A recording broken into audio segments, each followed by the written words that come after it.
Good evening. I'd like to call to order this Jacksonville Water and Sewer Advisory Committee meeting on March the 10th, 2022. Everybody had a chance. Well, first of all, I'd like to welcome everybody. It's been a couple months, so I'd like to welcome everybody back and hope everybody's doing well and ready for tonight's agenda. First of all, I'd like to make a motion for adoption of the agenda. I'll make a motion to adopt the agenda. Second. Okay. The agenda has been adopted. Now the minutes for the 2000, I guess. We need to vote. Oh, I thought we did. I'm sorry. Thank you for reminding me. Okay, can we vote on the adoption of the agenda? Aye. All aye. Any opposed? Okay, thank you for keeping me straight. Okay, minutes. The minutes we have is from our last meeting on December the 9th. I hope everybody has had a chance to read them. If you haven't, we can take a few seconds. But is anybody have any changes or recommendations for the minutes? Just one comment, we will change the vice, we'll take the vice out Okay. for vice chairman. Yeah, that's the only thing I really saw, so I'm okay with it. If everybody else is good. Okay, can I have an adoption for the minutes? Make a motion. Second. Second. All in favor, say aye. Aye. Opposed? Okay. Minutes have been adopted. Presentations. Okay, tonight we're going to get your presentation. Everybody should have a package in front of them for the Jacksonville Capital Improvement Plan. This is for the update. I guess, Wally, you're going to be giving that? Yes, sir. Turn it over to you then, sir, Wally. I appreciate it, and I apologize, we missed a couple of months with January and February because of all of the COVID outbreaks, and unfortunately we had a stay on advisory committee meeting, so we're kind of jumping into it all at once tonight.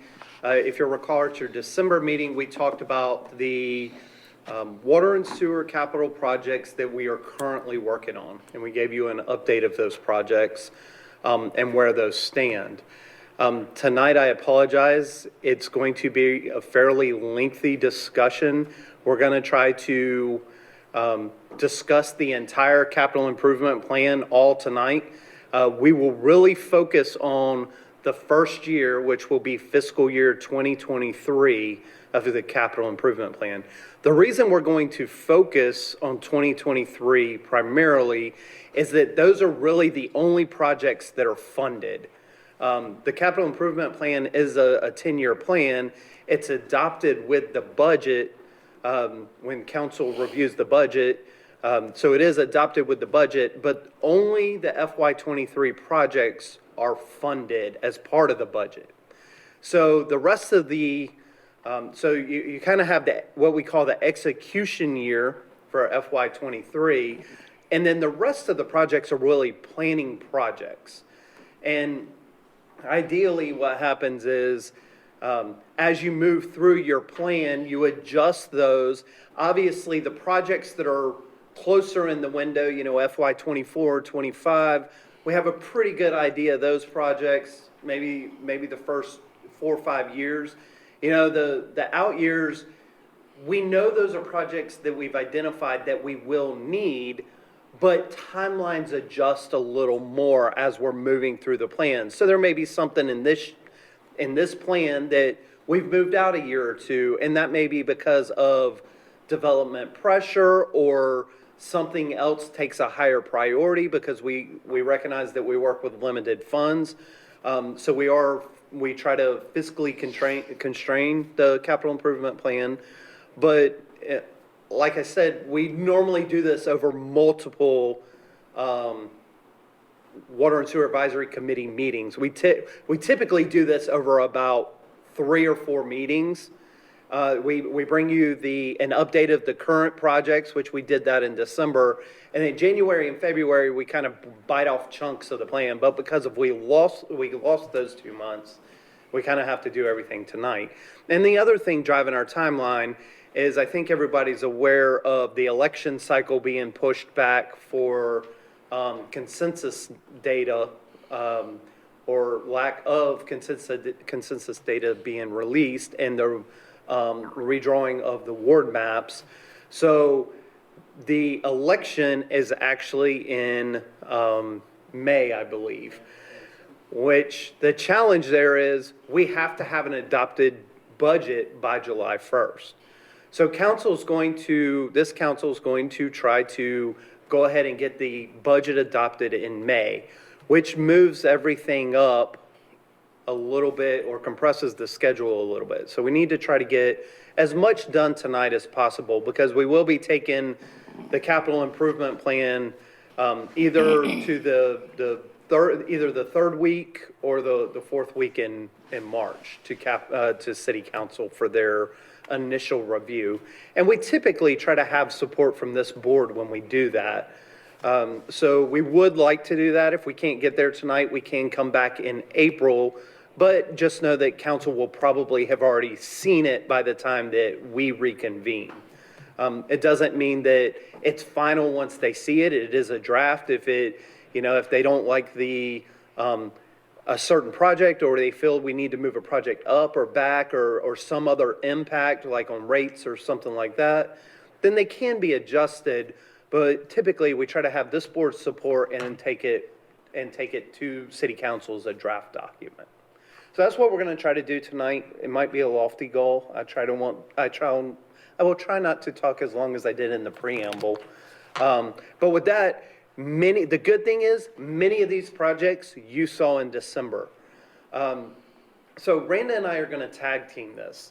I'm going to give you kind of the intro. She's going to walk you through the projects, and then I'll wrap up with the financial information and any questions. So with that, we'll jump right in. I know you've seen this slide before, but the capital improvement plan is a 10-year plan.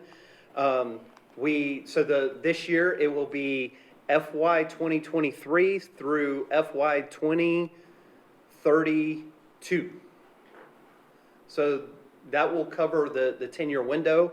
Like I said, only the first year is adopted with the budget, and I'll say that probably 2 or 3 more times, primarily so those watching on G10 understand that as well.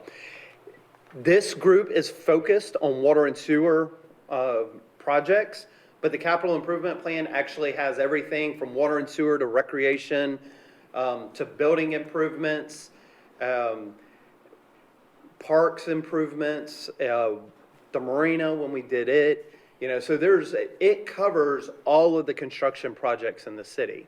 So this group is focused primarily on water and sewer, which honestly is the largest portion of the capital improvement plan because of the infrastructure that we own and maintain. It shows projected cost for each project. We break it down by planning, design, construction. If we need easements, we have land costs in there. We use a crystal ball. It is an art, not a science. It is hard to predict cost 8, 9, 10 years out when you're dealing with 2 straight years of, consumer index of over 5%. So it really is hard to project cost further out, but that's part of the reason we revisit it every year.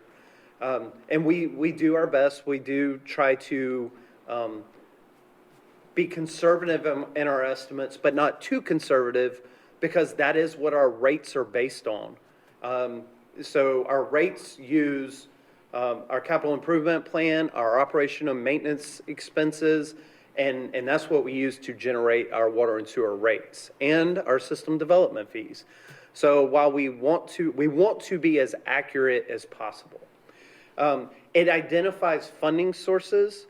And like I said, primarily we're talking about the water and sewer fund here, but we do have long-term debt that we issue. So we would have debt identified. We identify grants where we're seeking grants.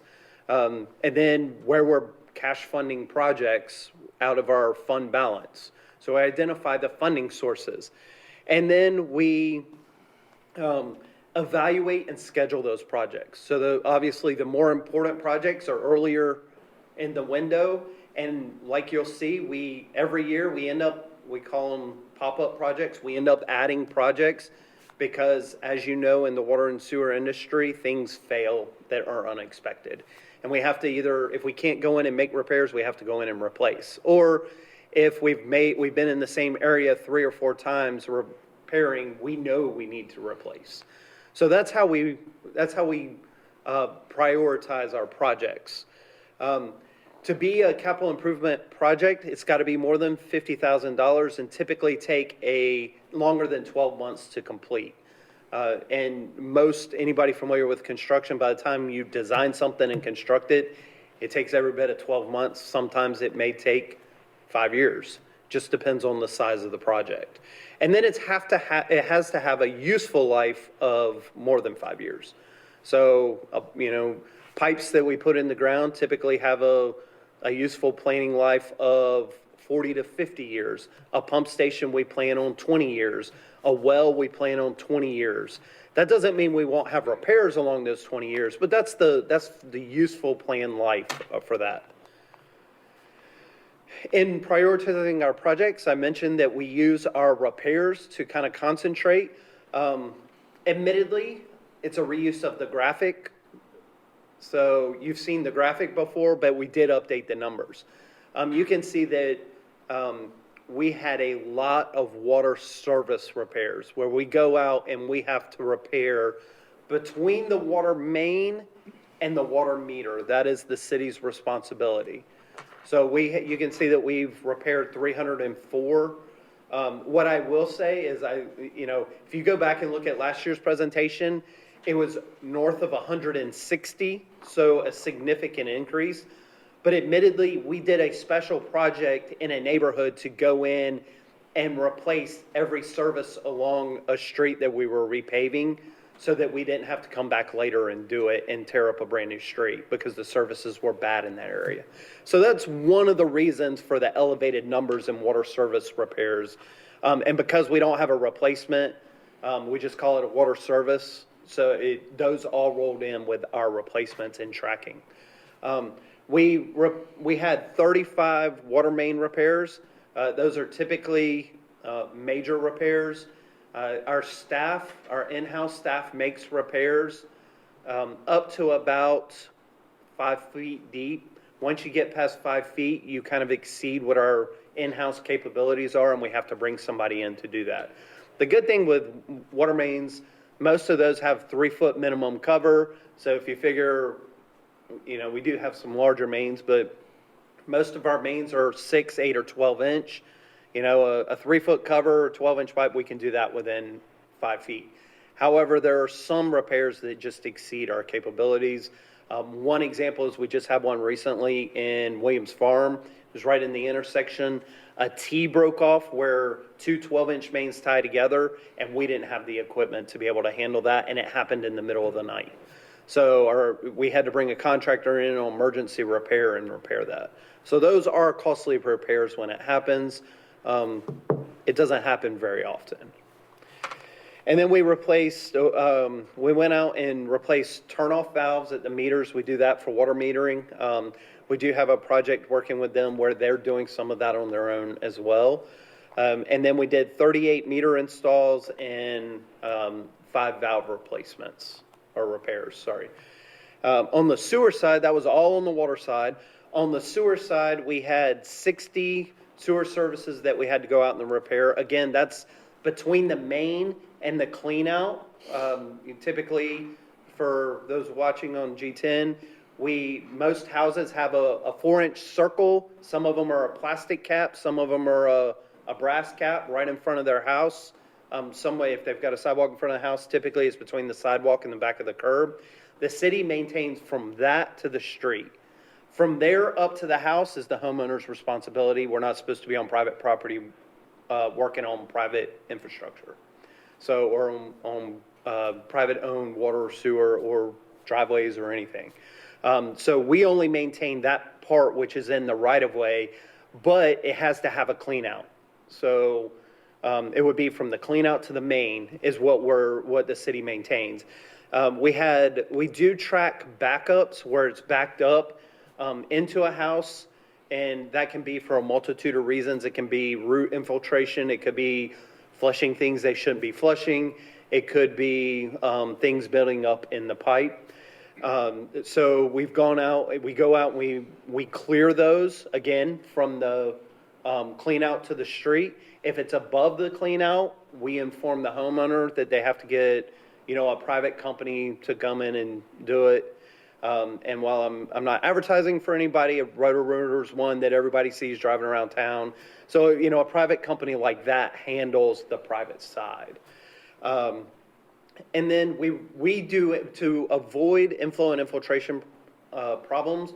We will actually provide the caps that go missing, or if somebody has hit one with their lawnmower or anything, we will provide those free of charge. And if we're in the area, we'll actually go out and install them. Because that keeps water from getting into our system, and it's very important to keep that water out. And then we've gone out and cleared 12 main blockages. What I will say about the sewer, we don't have as many major sewer main repairs that we have to do throughout the year, but when we do, it's major. Most of our sewer is deeper than 5 feet, which means we are frequently calling in a contractor to handle sewer main repairs. Even if it's a small main, we have sewer in excess of 20 feet deep in areas of town. So that's just not something that, we have the capability to handle, especially as, again, infrequently as that happens, because that's, it'd be a large cost to the ratepayers to try to keep that service in-house. Yes, sir. Quick question. Yes, sir. With all the sewage, are you seeing a decrease in grease, or is it still about the same, grease being one of the big problems? Grease is a problem that we continue to struggle with. I just know ever since I've been on the committee, that's been a big push to educate people, don't pour grease down your drains. It is, and we continue with that education, and we still fight grease every day. So it's, And that's one of the most common blockages that we clear. so we're not seeing any improvement at all, not even a little bit. Maybe a little bit, but definitely not enough. Okay. We use, I know you've seen this slide multiple times, but we use information when we've talked to developers or builders or where they're looking at or where they've asked questions about. We track those so that we know how to plan for the future. Doesn't mean that's what will be built there, but at least we know when people have interest and when people are getting more serious, we are prepared. We use modeling based on the information that we've gained. We actually have, it hasn't been updated in a few years, but we do have a full system model of our sewer system, which you see here, and we have a full system model of our water system. And you can just see a quick snapshot. This is the Henderson Basin, which generally covers from Highway 17, which is kind of the bottom long side of that purple block, up to about Carolina, or just past Carolina Forest. So if you picture the development in that area and the potential for development in that area, that is one of our largest basins. And you can see that we've looked at that. The dark purple areas are lots that are very easily tied into our existing sewer system. And then the future areas for development are lots that, or larger tracts that could be tied into. And when we did this, I don't remember exactly what we were looking at, but I think we said that the undeveloped or the darker purple were the things that we expected to see in the next 10 to 20 years. And then the future areas were those things that we expected to see develop a little past 20 years. And that gets important because I'm going to show you something in just a moment. Yes, sir. So what's the gray section? The gray section is a combination of conservation land and land owned by the city. So it's not likely that that area would ever be developed, so we didn't include it in our modeling at all. So do you see the kind of weird shape inside the gray area? There's a shape, that is the conservation land, that's dedicated, deeded, nobody can touch it. The rest of it is owned by the city. And it was donated as part of, I think, recreation land or something. It's about 200 and some acres. The other basin that's building out is the Brookview Basin. There's a lot of potential growth in the Brookview area. I won't go through the numbers, but what I want to point out is our crystal ball is not always great. When we did this several years ago, like I said, I reused the graphics because it's what we had. But when we did this several years ago, you'll notice that the large tract in the upper red circle, which is known as the vineyards, I believe, we didn't have in that window. Well, I can tell you that it's been cleared and they're starting to put in infrastructure. The plans have already been approved. So sometimes depending on who we're talking to and what we have available, it may not be, we may not be able to project exactly when things will come in. But what I will point out, if you look at the bottom circle, that's the 400 acres or just under 400 acres that the city just purchased. Well, we had planned for that to be residential, just like the rest of Williamsburg Plantation, because it was part of the Williamsburg Plantation master plan. Well, the city purchased it for recreation land. So while we don't know what will go there yet, it's likely the usage will be much less. And the total acreage difference between those two was about 9 acres. So while we had planned for the acreage in the bottom circle that something may happen, but not to the density we expected, it allowed for the future that we hadn't really planned for. So the improvements are already built in for that. So, our crystal ball isn't always perfect, but at least we are still prepared when we need to move things around. As Randa goes through the projects, we're going to use this format. It's kind of a Gantt chart format. You've got planning on the left column, design, which can be either engineering or architectural or something, a professional design, and then construction on the right-hand side. And the idea is just to give you we'll give you the total amounts, but what we're trying to do is give you an idea of when that project is likely to occur. And she'll mention this in just a minute, but we also, on the projects that we discuss in detail, we actually have page numbers. So if you want to look at the detail of that project in your booklet, you will have that information available. So in FY23, which again is the funded year, the execution year that we will be going into, we have one project that's a result of an Ncdot project where we have utilities that we have to deal with. We have 6 water projects, 9 sewer projects, and then 2 that are combined both water and sewer in that area. What I will say is you saw most of these projects in December because most of these projects we're already working on. So I think we only have 4 or 6 new projects. She knows all that.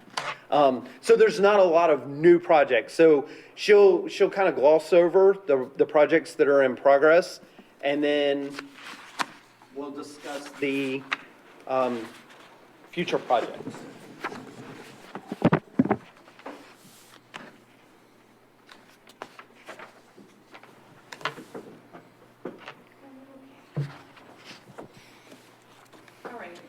As Wally said, the majority of these projects we discussed back in December. There's a lot of projects, so I'm going to be brief on the majority of them, except for the ones that are new or if there's any clarification needed. And again, for those of you who might want to look at the projects in the handout or reference them later on, in the bottom right-hand corner, there's a page number. That'll tell you in that CIP handout where those projects are located. As you go, is there any particular project that you are looking for us to weigh in on more than, say, others, or all about the same? I would say they're all about the same. I mean, really, Okay. you need to say yay or nay on them, so. Okay, thank you. All right, the first one here is the only NCDOT project that we have for fiscal year '23. This is the Commerce Drive to Piney Green. This project includes the water line extension along that same section. Let's see here. And with each section, we're going to kind of go over the future projects. This one here, there's 5 additional NCDOT projects that are in the future years, so FY '24 through '32. And the majority of them start around '25, '26. And if I could add for the, just for the board's knowledge, on the NCDOT projects, while it's work that has to be done because it's city-owned infrastructure, the DOT normally includes the planning, design, and construction as part of their project, and then they send us a bill. So we have to plan for them and fund them, and obviously we provide information and answer questions, but typically they handle all of the design and all of the construction. So that's not something that staff has to be involved with on a daily basis. All right, the next is our water projects. The first one here is FY '21 water line replacement. This project consists of replacing the deteriorated lines as well as the services out there, and it's going to focus on Lakewood Drive. However, our staff will, if they identify other areas close to that area to do, we'll do that as well. But as of right now, the main focus for this one is Lakewood Drive. What size line is that? The line, there's 2 lines on Lakewood Drive. There's a 2-inch on the left-hand side of the road and I don't remember if it's a 6 or 8 I believe. on the right-hand side. What we need to, the 2-inch is the line that gives us the most problem. So what we're planning to do is go in, eliminate the 2 and tie all the houses into the 6-inch. So that should be a fairly straightforward project, but we have a lot of problems with that 2-inch line. That's where probably 85% of our leaks occur on Lakewood. And then while it's not up there, one other area that's not immediately adjacent to that is we have to do some water line improvements along Roberts Road, which is near the Onslow Community Outreach Building over here in New River. So that will be part of that project too. And that project is $412,000? Yes, sir. The total for that project is $412,000. The next one is the Black Creek Well Replacement Project. This one started off as us looking for a way to rehab the wells 1 through 5. These wells are 60-plus years old. We did an evaluation of those, and it came back that I believe it was 2 through 4. They're not viable, so we're going to rehab well 1. We'll look at adding the monitoring well option or getting a new Black Creek well at some point down the road. The next one is the Branchwood Water Service. This is an area, and actually we saw them earlier in one of the slides, but we get a lot of calls for this area, the Branchwood subdivision there. I think a lot of it is the material that was used originally. I think the first few, I'd say about 20 repairs, they were doing I can't remember exactly what it was, but they realized that just going in there and replacing them is the only way we keep from having to go back out to the same houses over and over again. So this area, we're gonna replace those lines, and it's the majority of the Branchwood subdivision there. We were putting a 3-part sleeve on it and Yeah. and finally, after we went back to 1 for the 3rd time, we pretty much decided that obviously we're gonna have problems in this area, so when we get a call now, we replace it from the main to the meter. The good thing is we do track those, so when we do this project, that's not one that we will have to come back to. So we do track them, so we know which ones that we've already replaced.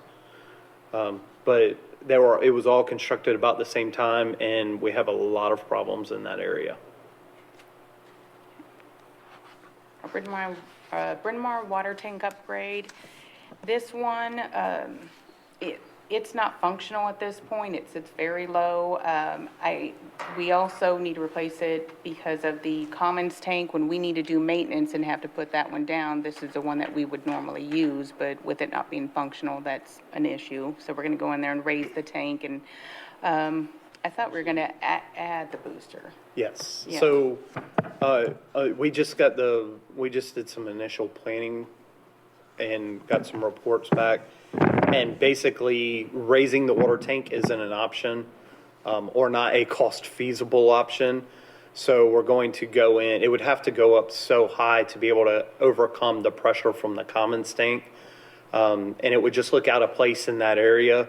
So it just makes sense to add the booster station, which will have ongoing cost, but the upfront cost is much less, and it won't be as obvious as trying to raise a water tank.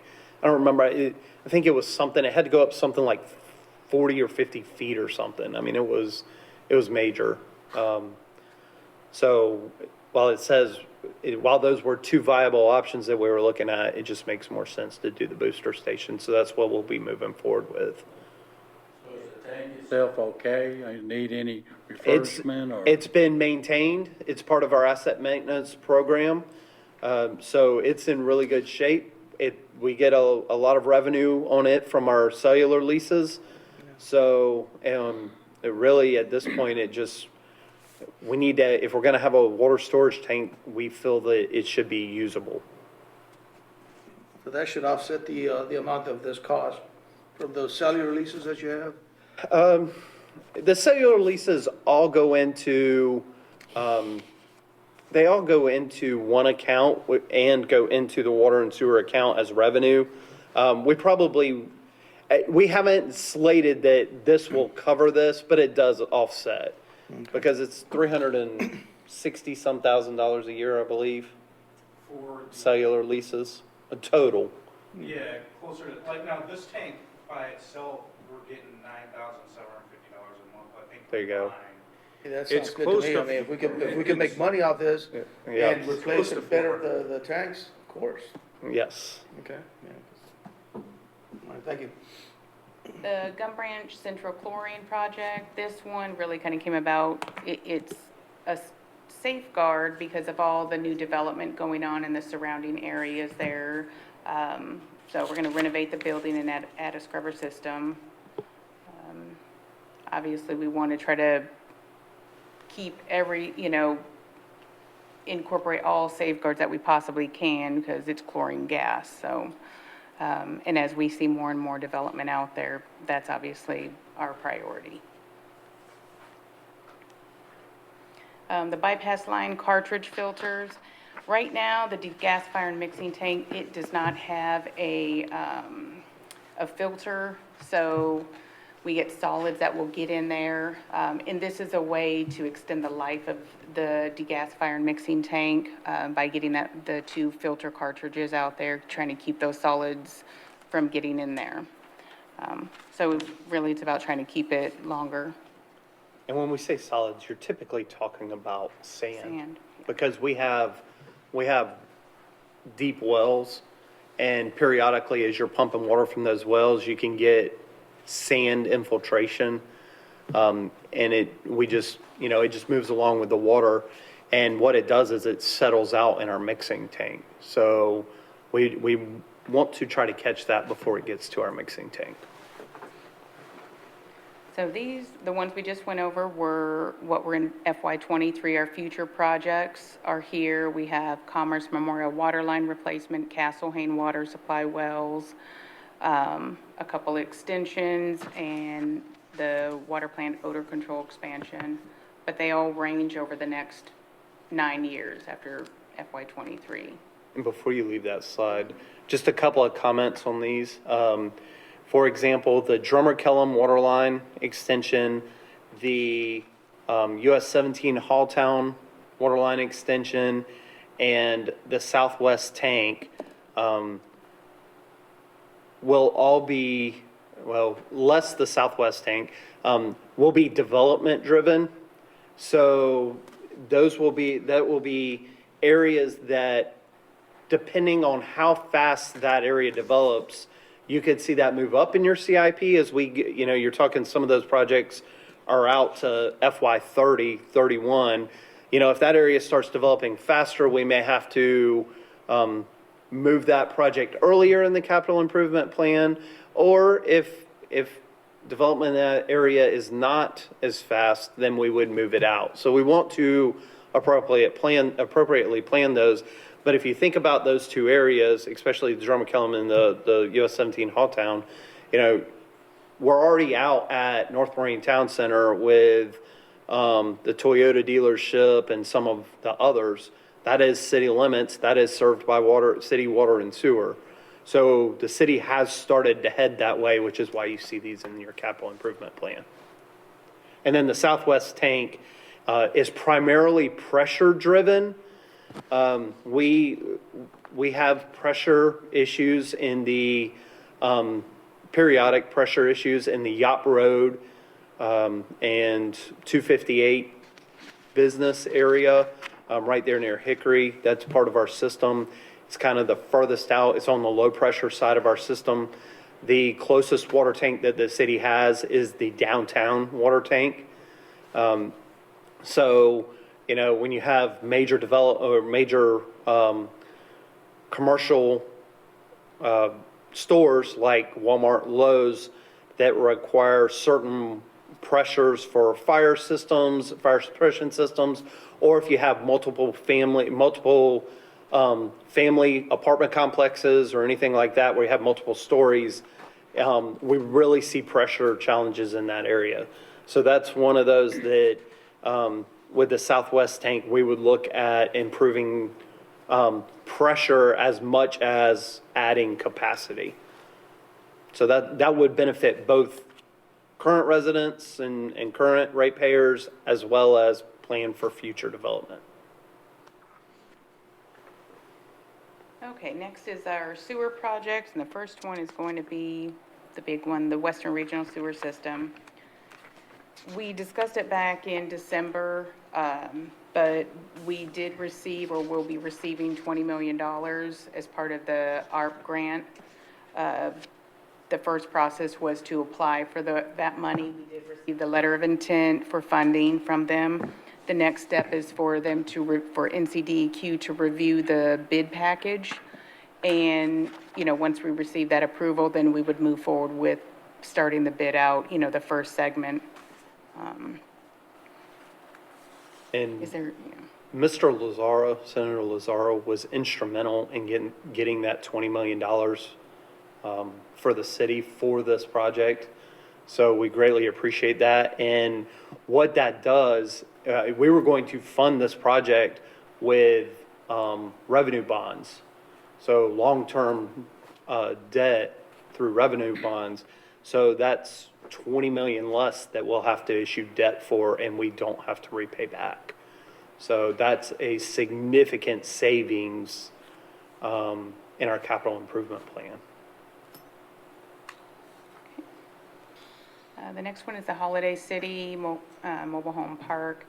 This one is really, we're going to replace the lift station, the riser pipes, pumps, and electrical. We're still seeing some accumulation of debris, which is causing it to alarm and all that, so. Question?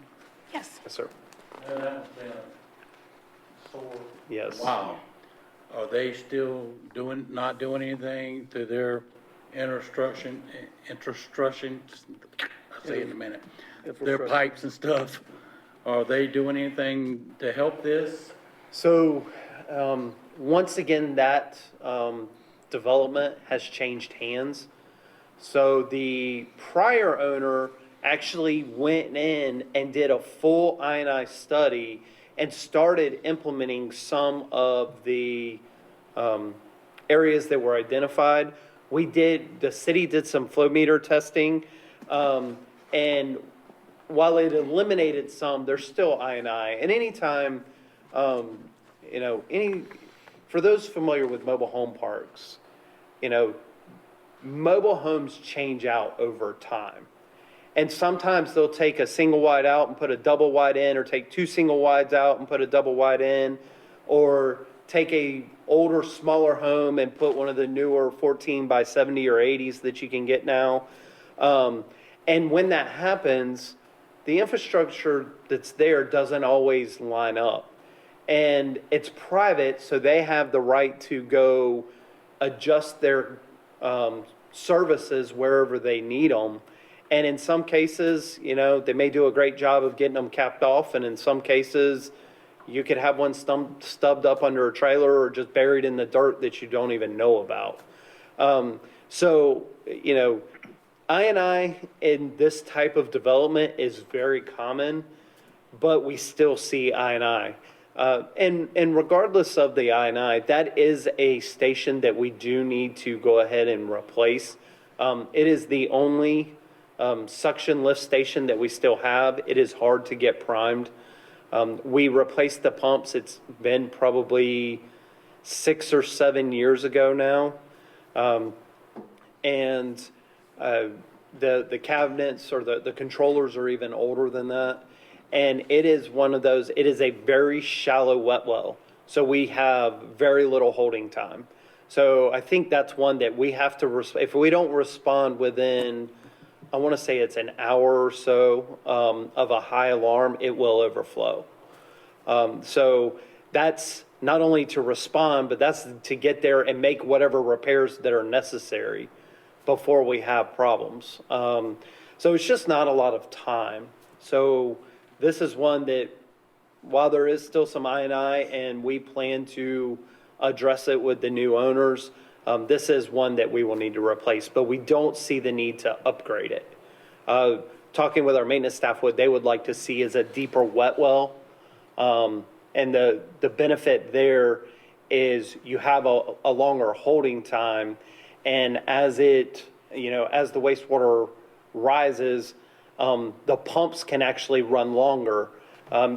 We have a lot of wear and tear on the pumps that are there now because they constantly cycle on and off. So it fills up quickly, so it turns on, but then it drains quickly, so it turns off. So that you have those repeated start and stops on the pumps, and it's just not a great design. So you're correct. That's been a thorn in our side. Yeah, it is to me, because it's a private place, privately owned, and it just seems like the city is doing an awful lot to help them. And my question is, as a taxpayer of the city myself, are we paying for something and not getting anything in return for it? No, in this case, the station actually serves a much larger basin. Okay. The only thing that we've talked about doing on a staff level is offering to help the new owner do some I&I testing through smoke testing and those kind of things, which if we did that, it would be to the city's benefit to eliminate the I&I from our system. And really all we're doing is using the equipment that we already have to blow liquid smoke through their pipes so that they can find it and they can fix anything. So we haven't offered that yet, but that's really, when we talked as an internal staff, that's really about as far as we would be willing to go. And what are the consequences if he says, I'm not fixing it? We do have options. We have discussed before about putting an I&I fee, a surcharge, into our rates for those that refuse to fix it. We haven't done that yet. And part of the reason we haven't done that is because the previous owner was so willing to work with us. And admittedly, the previous owner spent quite a bit of money in there trying to resolve some of the I&I issues, and they did make some improvements. but there are still improvements that could be made. Okay. I'm done. The inspection process, as far as inspectors, when you do a major project like that, they would identify the problems and say, is this feasible or not before it gets accepted and passed by the city inspectors, correct? So what we would be doing, I wish I had a map for you. Basically, the improvements that we'd be making in this project is literally just the station itself, which is a manhole, a wet well, and a small little building. All of the collection system will still come to the same location. We're just replacing the wet well and the pumps that are there. So we wouldn't be going into the private system itself or anything. We would simply be replacing city-owned infrastructure. Now the testing piece, if we agree to help them with smoke testing, what we would do is we could probably do it with literally 2 people. One runs the smoke machine and then one helps identify the problems with their maintenance staff and say, you should dig this clean out up and replace it, and just provide advice, not do any work.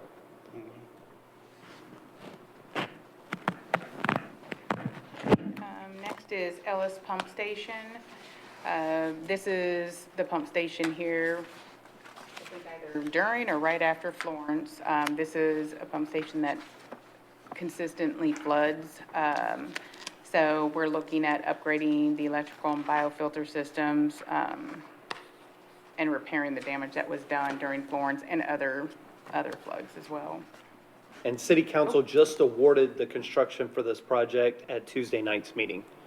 So we are moving forward with this project. And while that's a great picture of what it looks like, it has flooded 4 times since Florence, or 5 times since Florence. Not to that level, but it has flooded.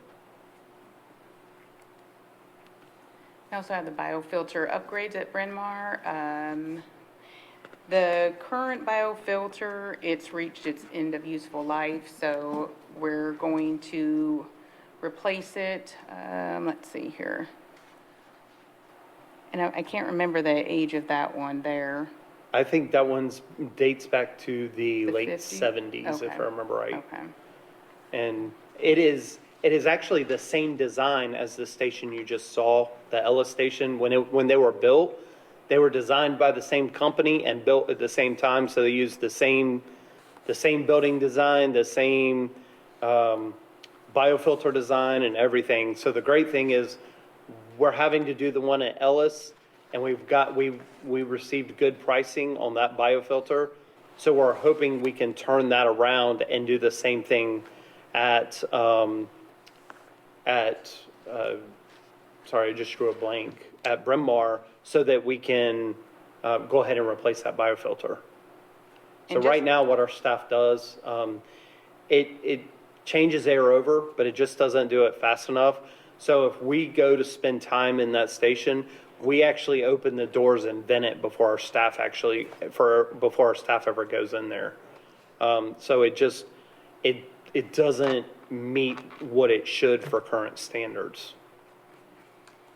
And just keeping it operational is, it's a maintenance cost, an extensive one.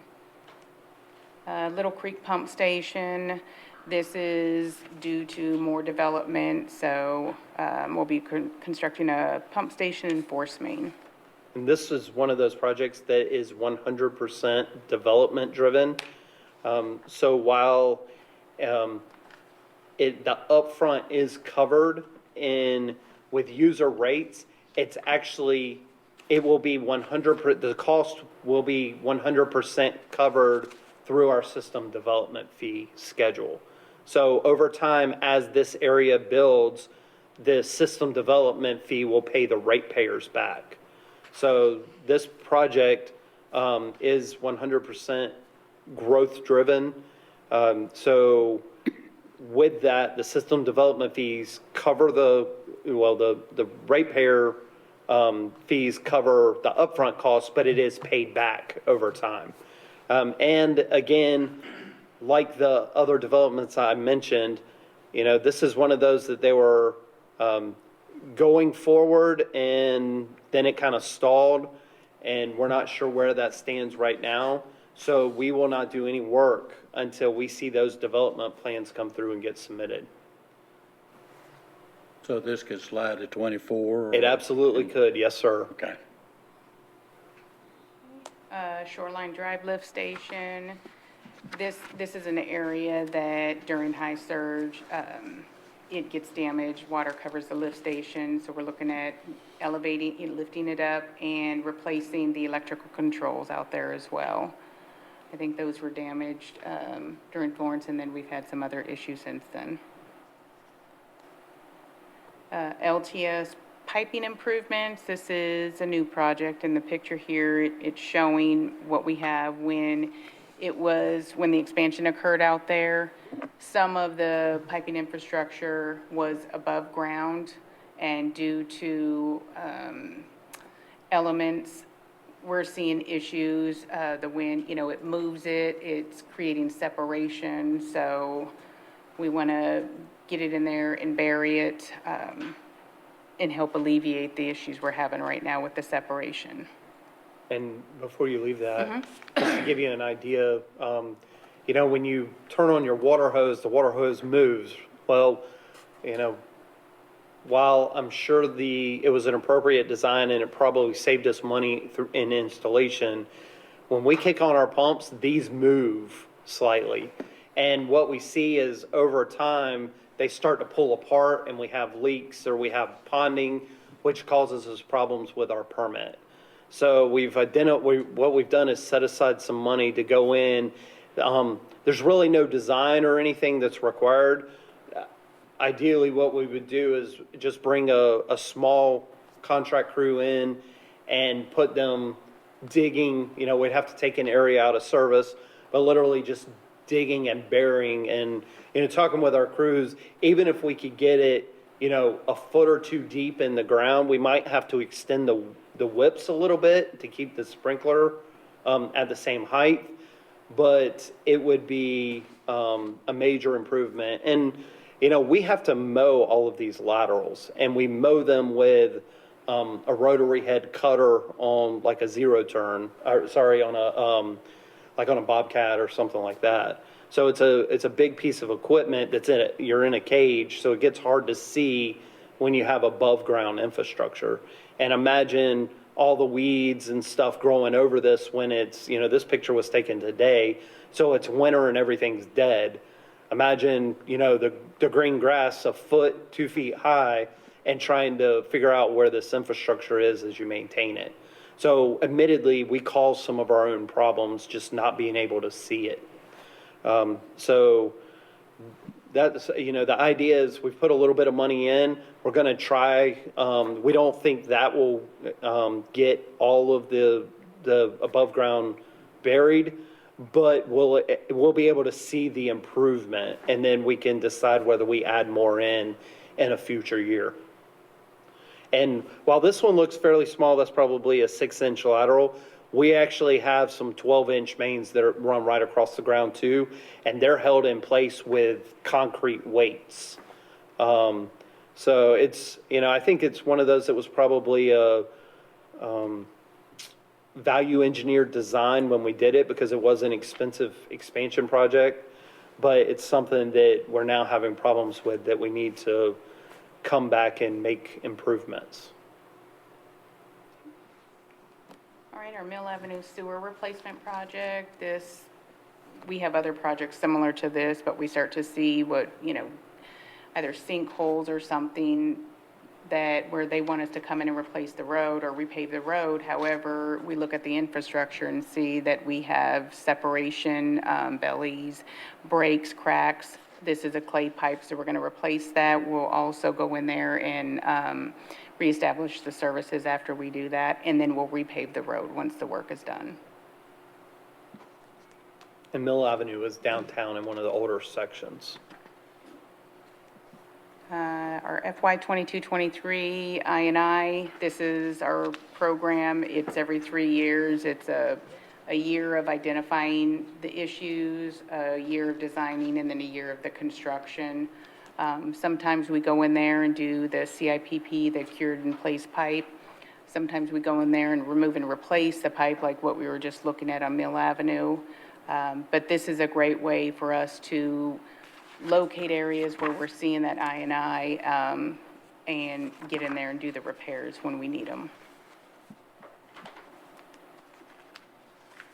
The other sewer projects that are slotted for future from FY '24 to '32, it includes our Western Trunk Sewer Phase 2, the Western Regional Pump Station Interconnect, irrigation improvements at LTS, Bryn Mawr Forest Main relocation, Poplar Branch Station and Sewer, and Wolf Swamp Pump Station and Sewer. And that last one there, that's Phase 1, and there's a Phase 2 after that one there. And just because I pointed them out in water, the Poplar Branch and Wolf Swamp, again, that is development driven. So those are some that you could see move out even further if those don't develop. And just to give you an idea of those, the area known as Patriot Park, that's part of the city right near White Oak High School, these would be the future areas for that development. So if that development, you know, we've been told that they're designing that development now. But if that development doesn't move forward for the next, 4 or 5 years, there's no point at keeping this, where it is. We obviously move that out to adjust for that future development. But it is area that was previously identified for development following the Patriot Park area. Next, we have our combined water and sewer projects, as well as our ongoing programs. FY '23 Infrastructure Rehabilitation, this is a new one, and it's every 3 years as well. We'll go out, find areas where we see either issues, again, with the road, but it's actually due to infrastructure, whether it's water, sewer, or both. We'll go in there, repair those, and then repave the road after the work is completed. This first one will be Brookview Drive, DeWitt Street, and East Bay Shore. Brookview and DeWitt, I know that's been an issue, the roads. You see the sinkholes forming and all that, so. But that'll be the first one, and the next one will be in FY '26, and we'll identify other roads that need the same thing. And with this project, one of the things that I'll point out is Brookview Drive. We are planning at one of the next several council meetings to take a budget amendment to add money to add this project, or at least a portion of this project, to our current CIP so that we can go ahead and move forward with Brookview, because it's so bad that we have a steel plate over the road. So it is an immediate need that we need to take care of. The problem is we need to replace somewhere around, Nick, do you remember the footage? I would guess somewhere around 800 to 1,200 linear feet of sewer line. So it's not like something we can just call somebody up and say, hey, go do this today. And replace all the manholes associated with it. So this, at least a portion of this project, we're going to move forward a little bit quicker because we really need to do something, because, we need to take care of that road with the steel plate that's over the road, that's over the sinkhole. Where you have that plate now, if you've got to replace 1,200 linear feet of piping, do you essentially repave the whole road, or you just repair that one cut section? That's a great question, because it's the answer is both. Okay. So what we would have to do is go in, dig down, and that sewer's, I think it's up to like 12 feet deep at the lower end. But what we have to do is replace the sewer, bring up to surface with, we use processed fill because it compacts so well, bring it up to grade, and then we have to pave the trench, all using water and sewer money. Then what we would do is come back and mill off a portion. So if we would put back 2 inches of asphalt, we would come back and mill off 1 inch all the way across the road and repave the entire road. And we would do that using PAL bill funds. So because we have two funding sources, we have to repave the trench with water and sewer funds because water and sewer is responsible for the portion which it damaged. And then we can overlay the whole road with POW bill. So the current plan is to go in, replace the sewer that has to be replaced, use the cured in place pipelining that she showed you as part of the I&I project to do the rest of that entire half circle or semicircle, from, it meets Decatur on one end and then Decatur on the other end. That's correct, right? It's Decatur. I get confused with all the Northwoods roads. So it meets Decatur on both ends. So we would replace the section that has to be replaced, bring that up, pave the trench that we dug, and then line the rest of it, and then come through and mill all of it 1 inch and then overlay it. So it's essentially a brand new street and the plan is to go from end to end right now. So out of that 1.5, out of that budget right there, that's only the water sewer portion, not the paving. Correct. It's only paving the trench portion. Okay. And we expect, we don't have hard numbers yet, but based on what we did at Sioux and Seminole, we expect Brookview to be somewhere between $300,000 and $400,000, up to $5 million maybe. And then I would expect East Bay Shore, I think, will be less. We're talking about the section right here near the church. We're hoping that we can do a point repair there and line the rest of it, but we're not sure yet. But DeWitt Street is a massive repair. It's going to be like Brookview, where we have to go replace a lot of that sewer and then line the rest of it, and then we'll be able to come back through and pave it all. Right now, Brookview and DeWitt are probably two of the worst streets because of infrastructure. I'm sure you collaborate with Anthony on road repairs and say, well, you're gonna replace this road, let us take a look. The great thing is that falls under me too. So, streets and the repaving actually falls under, public services also. Oh. So we do coordinate, and the good thing is, Nick will run the water sewer portion. Randall will probably handle the lining portion, and then Nick will be responsible for getting it all paved when it's done.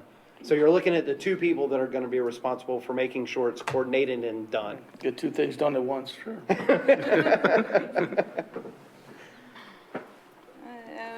All right, combined projects for the future, it's just the Sanders School in Thompson. And that one does not, the planning isn't even scheduled until 2028, so.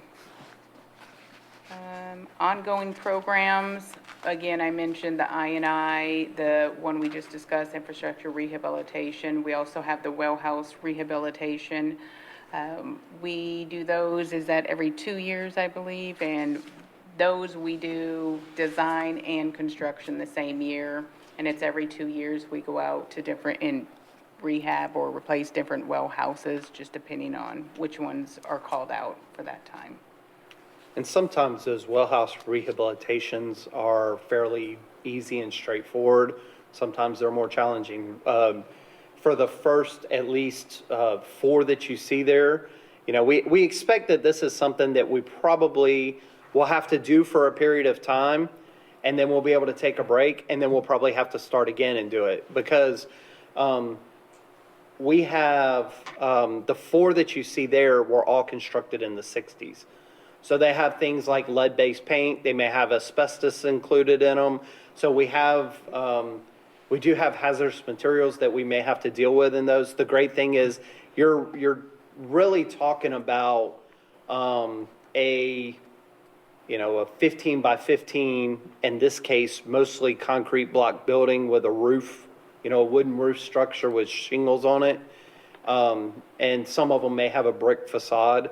So you're not talking a huge building. The problem is all of the, it's expensive because of all of the components and controls and everything else that's in it that we will do at the same time.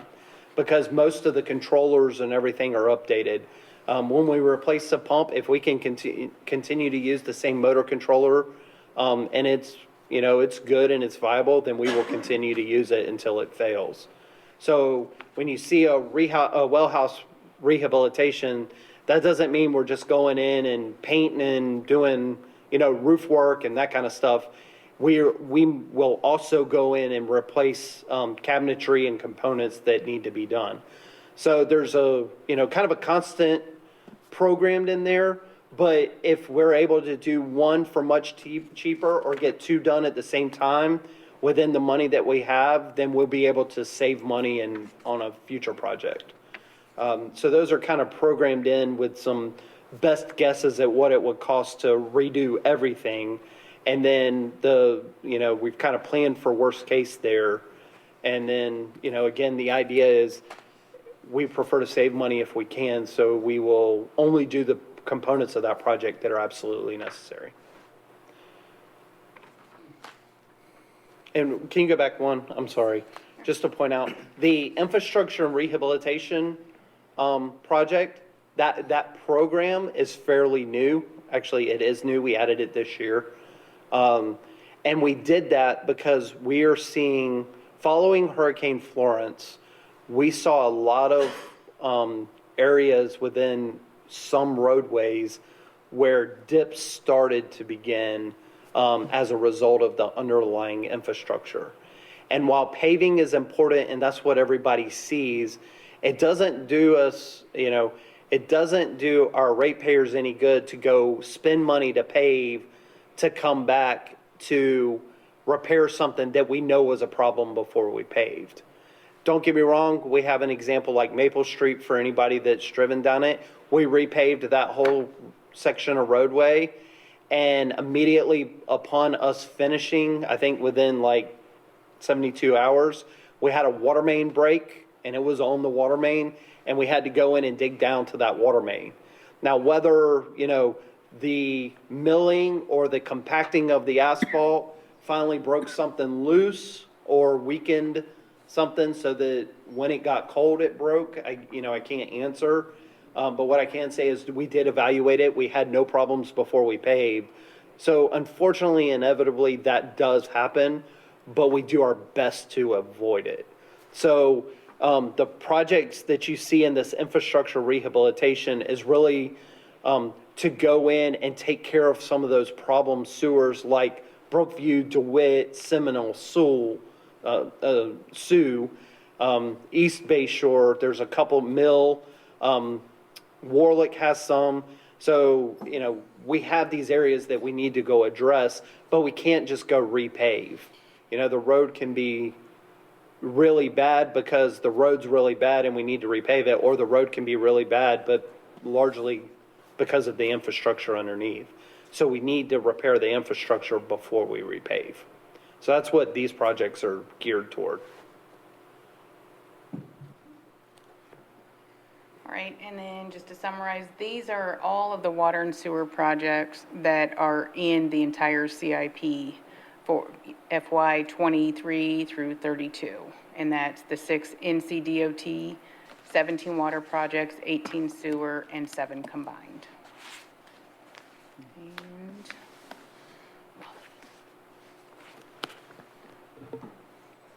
So with that, again, I told you I'd mentioned a couple of times throughout the presentation, our primary focus is on the fiscal year 2023 projects because those are the ones that we fund. Those are the only ones that have any real staff time committed to it, any engineering time committed to it, and any actual funding available. The rest of them are, like I said, they do go into our rate calculation. They do go into our system development fee calculation, but there's no money assigned to those projects. So we couldn't go out and say, you know, I want to build one of those projects that's identified in fiscal year 25 this year, or do the design on it this year without coming back to you and city council and moving that project around and explaining why that would need to be done. It does happen, But again, it happens, like I said, on Brookview Drive. It's more of an emergent need that we need to take care of. And when those happen, we'll be glad to stand in front of you and tell you why we need to do that. Real quickly, the only thing I want to point out is of the projects she just talked about, we only have 4 new. So those are 4 projects that were not previously funded, that have no funding slated for that project coming into that window for fiscal year 23. So now we move to the fun part that I'm sure Mr. Nickel is sad that he's not here for tonight is, well, what does this mean for our rates and our fees? So like I said, the capital improvement plan, along with our other expenses go into calculate our rates. The important part of the capital improvement plan is, again, it identifies projects, specific projects. It identifies the money we need for those projects, and it identifies when we think we will need it for the projects. So we're able to forecast the money that's needed in the projects. Up until 4 years ago, 4 or 5 years ago, we were only looking 5 years out.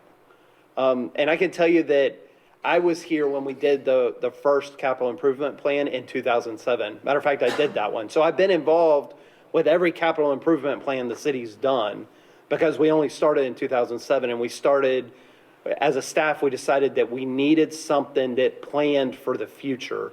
At that time, we were facing a special order by consent where we were limited on sewer that we could give out. We were trying very hard to get our plant expansion in place for the wastewater treatment plant, and we were building or actually designing, we weren't building at that point, we were designing an entire new water system to deal with the requirements of getting out of the Black Creek Aquifer.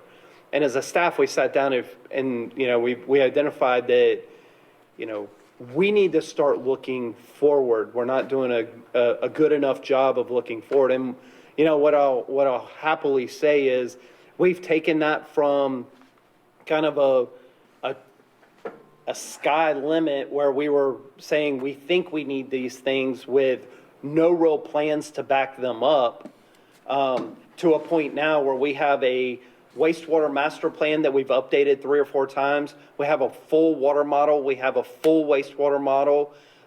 We work very frequently with developers and their design engineers to say, hey, where do you think you're going next, so that we can be prepared?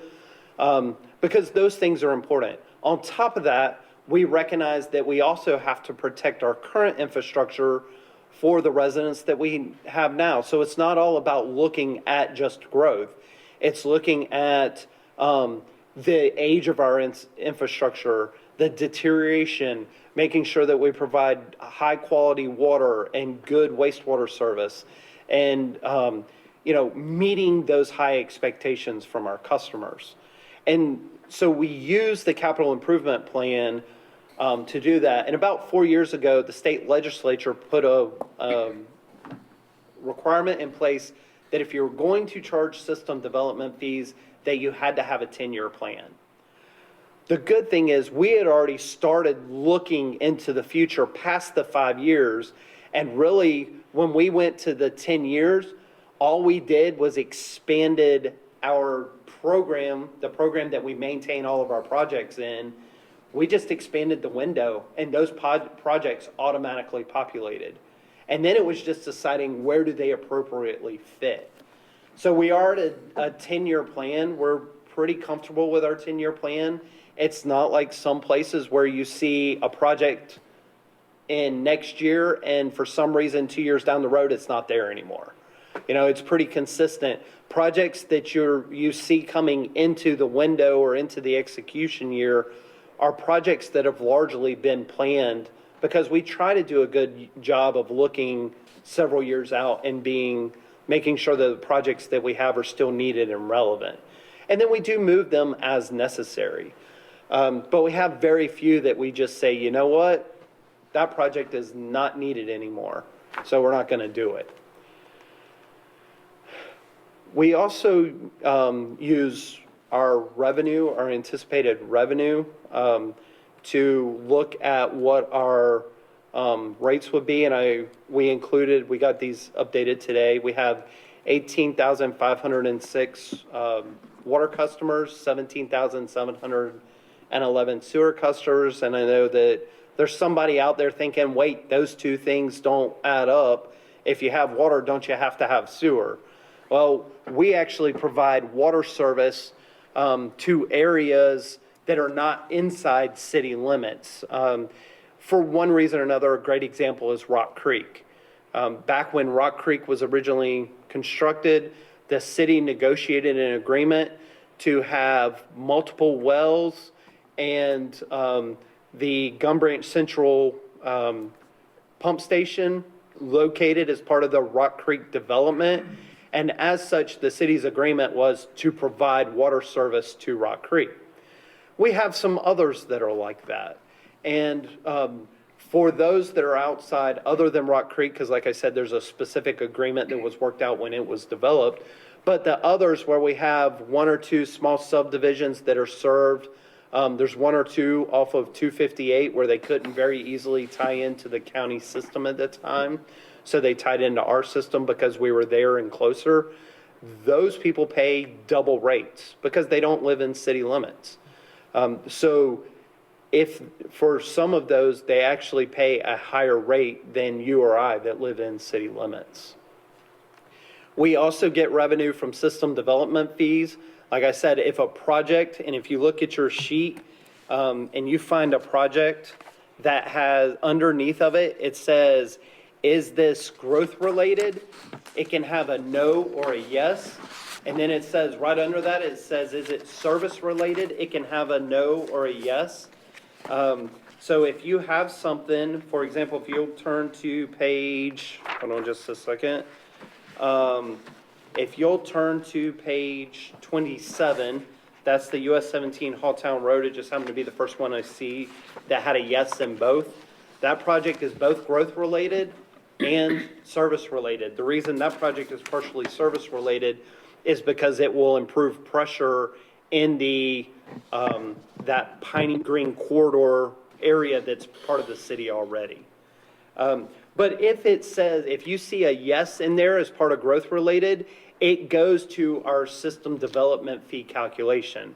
Our system development fees are paid by builders who come in and are going to build, whether it's a residential house, a multifamily apartment complex, or, a Publix. If a builder comes in and wants to tie into our system, they have to pay the system development fees that are calculated to cover the burden that they will put on the system, such that our ratepayers don't have to cover that burden. So our capital improvement plan identifies those projects, and that's what we use to put into our system development fee calculation. And then we've talked about cell phone leases already. The cell phone leases go into the water and sewer fund to help offset.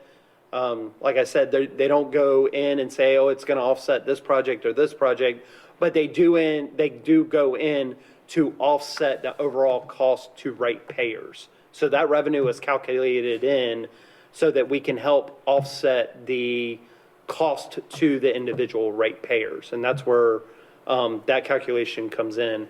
And then we have grants. I'll be honest, we do not get a lot of water and sewer grants. The reason for that is because of our system size.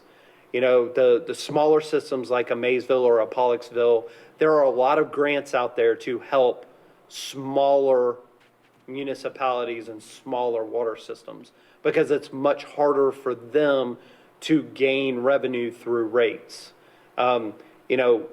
Typically smaller systems it used to be, I think it used to be 25,000 residents, not accounts, residents. So it was based on the census data, were considered small systems. and you could get, they call them rural, so you could actually get funding from USDA and some of the others. We don't typically qualify for those. So the grants that we have in here are related to the American Rescue Plan, ARP, which we did get some money out of that federal funding mechanism. And I don't remember the exact number, but it was somewhere around $9 million. And then we also got $20 million from Senator Lazar as part of the state budget, which I believe came through the American Rescue Plan money to the state, but it came from the state to us. So we do have grant funds in there also. And under the funding sources of each project, you can see where those grant funds are used. It will specifically say grant funds for this project. The water and sewer rate model that we use to kind of calculate our rates includes operations and maintenance. So it uses our previous expenditures. So we use salaries, overtime. We use, cost to replace pump, electricity, utility bills, and all of that goes into the calculation. And then the model does have some incremental, cost of living added into it. It's not significant, but we're forecasting over 10 years. So it does have some built in, but when you have, the last 2 years of what we had, that eats up pretty quickly what's built into the model. And then it tracks funding sources. So like I said, if it's a grant, it identifies grant. If it's borrowing for a project, like I said, we were going to issue long-term debt for the Western Regional project, it tracks the long-term debt. It tracks the principal payments, the interest payments. So our model calculates all of that in. And then when you do issue long-term debt through revenue bonds, you have what's called bond covenants. So anybody in the financial world is familiar with bond covenants. The current bond covenants that we have are amazing for the city.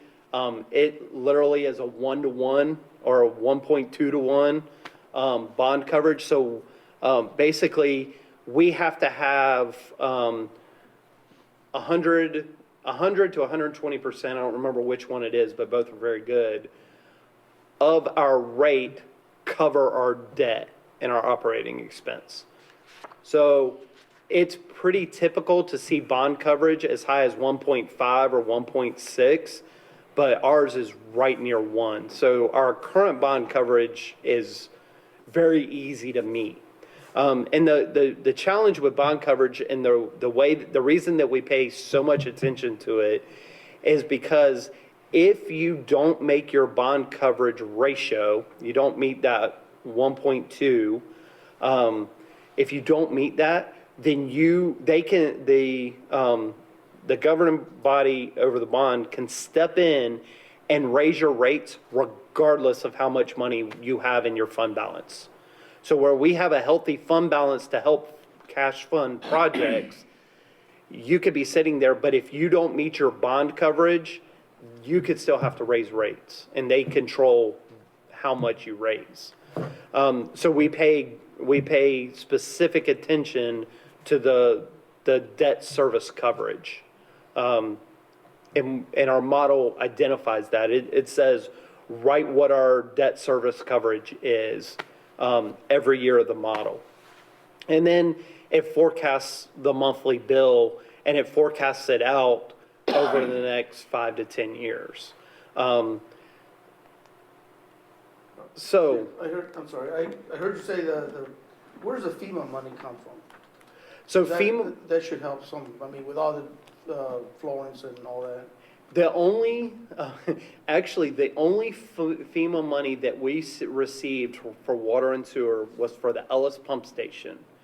And they made us meet certain requirements that drove the cost of the project well above what they gave us. Now, we had already planned to make improvements to that station.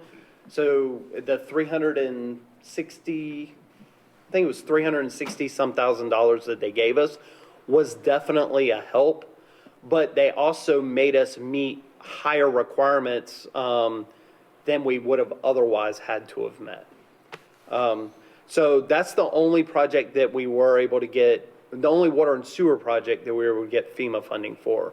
We did get FEMA funding to cover, all of the debris removal, multiple stormwater projects. As you can imagine, it was a major hit on a lot of our streams and our ditches. So I don't remember the full cost of that, but it was over $1 million that we received in FEMA funding for stormwater. And of course, there was other things like where we were able to do some demolitions on Shoreline Drive. I wasn't a part of that, but FEMA did help cover some of that. So we do get FEMA funding, but for water and sewer, unless we have specific damage to above ground infrastructure, the bulk of our infrastructure is actually buried or built to withstand storms, like our treatment plants and stuff. Thank you. You're welcome. So what I will say, we are still working through, there are a lot of things that go into our rate model. And that is something that we do present to council every year. And we are still working through that. One of the largest pieces of it is the capital improvement plan. The other is the operating budget that goes into it. And then council gives us guidance on parameters. For example, council has an adopted procedure. It's not a policy. It does not automatically take effect every year. But they have an adopted procedure of a 2.25% increase annually. And the idea is that we avoid those 10% or 20% spikes in rates all at one time to cover our costs. And if you'll recall back, and Mr. Terry, you may remember better than I do, but back in the late before 2010, I believe, we had 3 years where we had double-digit rate increases because of that. And this board actually stepped in and made recommendations and had a lot of discussion on, we think we should do something small incrementally at an annual level or something close to that, so that residents don't get hit with a 10 or a 20. I think we have one that was almost 20% or something. Rate increase all in 1 year. Now, that is evaluated annually. So council will discuss that when the budget comes up, when the water and sewer portion of the budget comes up. They'll discuss whether they want to keep that or not. And the last several years, they have decided to continue that. But in the last several years, we hadn't received any grant funds. So we have received the $20 million from the state and the $9 million through ARP, the American Rescue Plan. So there is some discussion that, could we wait on some of those?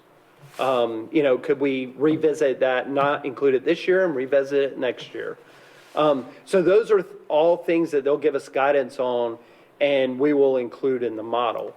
But what I can say is that on a preliminary level, we have plugged the capital improvement plan that you have tonight into the model. We have included our expenses, and at least in the first several years, the model shows that there's not a rate increase necessary. So the good thing is the capital improvement plan is supportable in the document you have tonight without a negative impact on rates. Now, again, there's decisions from council that council will have to make in looking at the projects that we have. Do we decide to continue with that procedure, or do we not continue with that procedure for the upcoming year and revisit it again next year? But I share all of that with you to tell you that at least preliminarily, we have plugged this into our model, and it is financially supportable at the rate that we currently have. And with that, I did include just the base bill for water and sewer for FY22. If you use less than 2,000 gallons, the base is $54.72. I know that there's somebody out there that's saying, you know, I use less than 2,000 gallons and my bill is more than that. Well, the reason the whole bill is more than that is because we send a utility bill that has more than just water and sewer on it. The water and sewer portion is the $54.72. Now, it is the largest portion, but you also have sanitation at 17, I think it's $17 now, or isn't that what it's at, $17? And then we have a $5 stormwater fee on it, and then if you have any other miscellaneous fees attached to it. But the base water and sewer bill is the $54.72. The average usage is around 6,000 gallons, and that's kind of what we use when we're programming. And because of the volumetric rate above the 2,000 gallons, that bill is around $88. So we were talking as a staff today, and there's several of us that are a whole lot closer to that 6,000 gallon number than we are that 2,000 gallon number. Admittedly, we have young kids, so, but it does seem to be, it still seems to track pretty well. So what we would ask from the board tonight, if you were willing, is to go ahead and recommend support. You're not recommending approval or anything like that. What you're doing is recommending the support of the water and sewer portion of the capital improvement plan to city council. Again, it's adopted as part of their budget, and I'm just going to kind of skip this one, but it's adopted as part of their budget. And you can see that they're aiming to adopt their budget in May.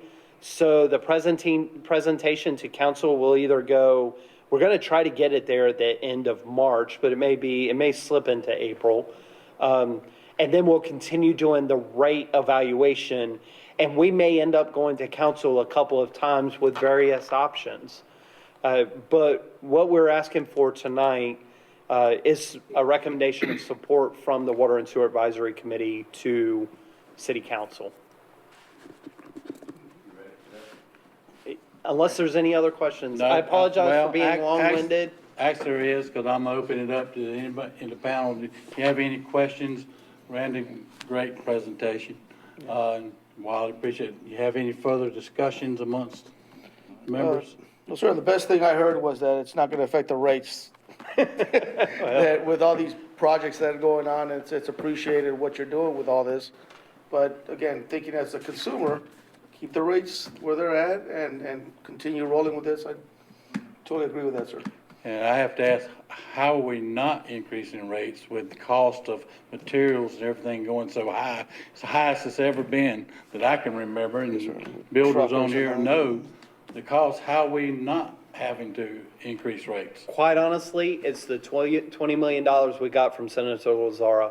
That is the answer. It is that money that is putting us in a place where we can afford to continue, at least for this year, where we're at. Well, we thank him greatly then. Yeah, send a thank you card. Yes, we thank you greatly. Okay, any other discussions on the CIP? Okay, can I get a recommendation that this is part of what we do for the new members. This is part of what we do is support the city. When they come to us with their plans, we can say yay, nay. I don't think we've ever had too many nays, but that's what we do. We're here to support them. They do such a fine job. They spend a lot of hours putting this together for us, and greatly appreciate it. And I hope the people at G10 watching appreciates it too. And so if I can get a recommendation. I'll make a recommendation, yeah, that we present it to is the what? city council, yeah. What is your recommendation, that, so that we know? That the water and sewer project, be included in other words, the council, go ahead and goes along with it, that we would back them up on what the project is. We as advisory committee, we back Support it. your plan, And I'll support second your that, plan. We have a second. All those in favor, aye? Aye. All disapprove? We will support you. Thank you. We appreciate that. And again, we'll send some information out through email to the advisory committee when it's going to council, just so you can be aware. Is there any other things we can do to help, other than what we've done tonight? Not unless you got some man hours you can donate during the day. We got one right here, we're getting ready to. Gotta talk to Betty about that one. We Okay. have a water leak that needs taken care of. No problem. I got super glue. Okay, any other further discussions from the panel? Yes, sir. Okay. Once again, I would like to thank you. You did an excellent job tonight. We appreciate it. Our next regular scheduled meeting is April 14th on Thursday. For reminders of those that are watching, you are welcome to come attend and see what goes on, and highly recommend you come in and participate and see what we do. Other than that, Make a motion to adjourn. motion to adjourn, second? Second. All right, all in favor? Aye. Okay. Meeting is adjourned.